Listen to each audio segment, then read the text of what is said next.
Busika.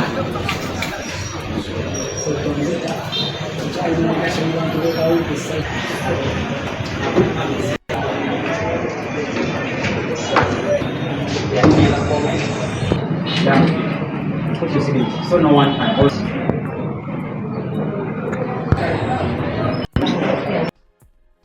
So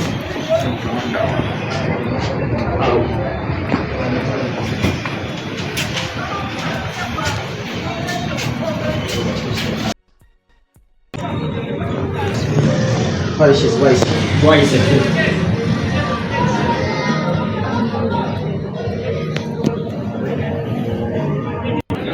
So nga bwolabye waggulu emitendera bw'ekyo bwe giri otandikira wali wansi nga bwe twakulaze mu kusooka.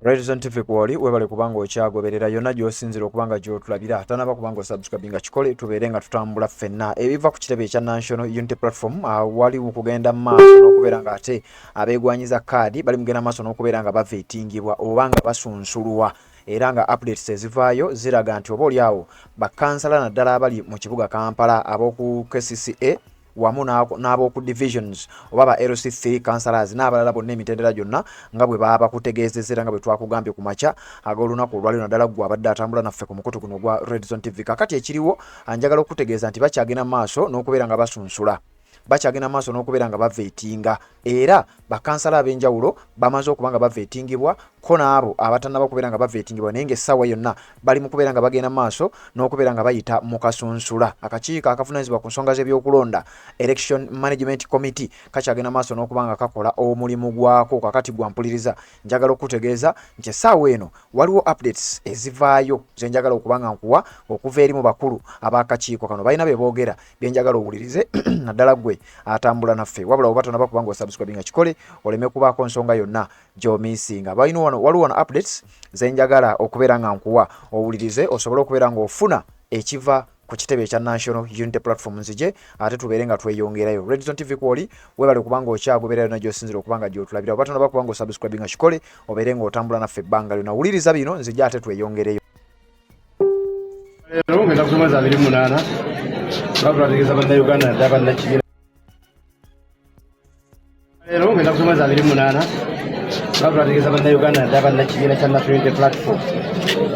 Vetting process etunuulira obusobozi bwa buli candidate yatandise dda ssaawa 2 ez'okumakya era omulimu gugenda bulungi naye enamba zinawe twazimanya nti nyingi era tulisho era tugezaako okuteekateeka programu yaffe okulaba nti buli candidate twasalawo olunaku olwaliro tumukolako kuba tulina vetting teams 3 naye olw'obungi bw'abantu baffe twongeddeko eyokuna naye tusaba bakanisi baffe mwenna tubeera okumiikiriza kuba tubeera kukola okuba ti mwenna mwenna tubamalawo olunaku olwaleero tukola constituency buli constituency. Olwaleero tukoze ku Nakawa West nga constituency, ne tukola ku Lubaga North nga constituency, ne tukola ne Kawempe South nga constituency, ne tukola ku road councillors ne ba councillors baffe ab'amagombolola. So buli mu kutambula bulungi so far so good. Bakimala dda abantu batugenda bagamba nti commissioners ba NUP ba consultants ba party tebera kufuna abantu ba NRM bajje bavetinga National Unity Platform, bina kufuna abantu abalina obusobozi mu kibiina bakola omulimu. Naye kye batera okukola nti candidate olina omuntu ng'ali conflicted awo tumugjawo akakiiko ne kasobola okubeera independent n'abeera vetted. For example chairperson waffe yejjeeko nga bavetinga omu ku ba road councillors naga nyira conflict kwe tukola tuli very transparent ku nsonga eno ate abeekanya. The process has started today like we had communicated earlier on. Today the 28th of July 2025. Everything is going on so far well. As you've seen, the candidates are very many, the numbers are overwhelming. But me and my team are doing everything possible to make sure that we handle those numbers and make sure that we process quality. Even when you see those numbers, still at the end of the day we are looking for quality. NUP, we are only looking for quality, and that is the best. So that's why you see us, we are going to work. Like Mr. Sebufu said, we have 3 committees that are handling these people. But we have formed a 4th committee that will handle the first and the process. And we can assure all the candidates around here that they shall be handled today. Nobody will go home without being handled. You talked of candidates who are also contesting and commissioners. If you're referring to Mr. Sebufu and some of us, we have all subjecting them to a fair and transparent process. Like he said, we're excusing those. Like Mr. Sebufu is not handled in Nakawa. He doesn't even know what is happening in Nakawa. We have actually removed him from that team. And if you have another person and you want to complain that this person, even the candidates who have been vetted so far, if there is anybody who says that he was vetted by his competitor, let that person come out.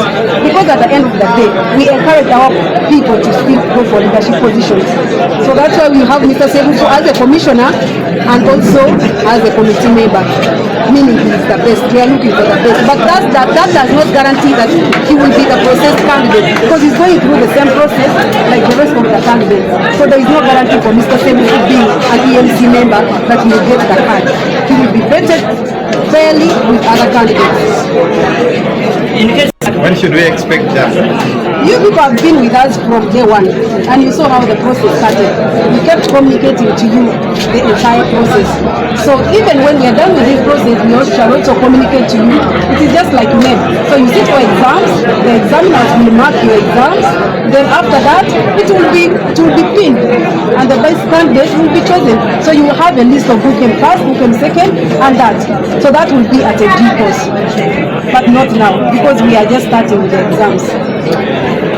Tuyafudde ebibuuzo olwaleero batulidde ebibuuzo bikwajja tuyafudde ebibuuzo olwaleero tuliwo tukola ebigezo bya Uganda National Examinations Board okola pepa olwaleero ne bagisiiringa tomanyirawo awo naye bakuwadde ne bafulumya evudde mu mpapula bamembers abasaba bali mu kutuula pepa yaabwe sofa bagenda bulungi bawandiika bulungi exam okusa ku tulaba naye nga tumaze okugolola ne tukola assessment ya marks ya results netuteeka okuziyisa mitendera mwe zirina okuyita tujja kuziwaayo ne ground nga gitunuulidde tujja kulangirira tuzifulumye nga omulaba minisita wa education lwafulumya results zivudde mu bigezo by'abaana so tusaba nti bw'omaliriza okubeera vetted genda okole emirimu gyo olinde ekirangiriro kya results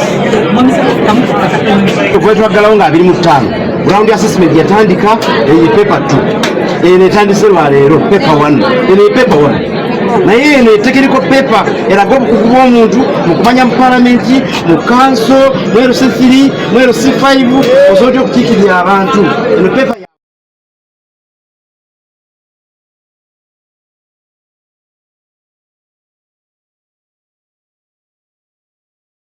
z'obufumbo olina omwami naye ng'akutawanya olina omukyala ng'akutawanya bajja ne bakwagalako ne bagenda gwe alina ebizibu mu byenfuna nga sente zikuyita mu ngalo wooteeka sente zifa bufi b'owola tebazza gwe aloota ng'ogwa mu nnyanja gwe alumizibwa omutwe nga guganja okuwona naawe aloota ng'ebintu bikozesa ensonga z'obufumbo nina ekifo ku mugga awali amayinja wennyambululirako ebisiraani ekikwa ekifiiriza omudibo obutaganja obutaweebwa nzijanjaba abantu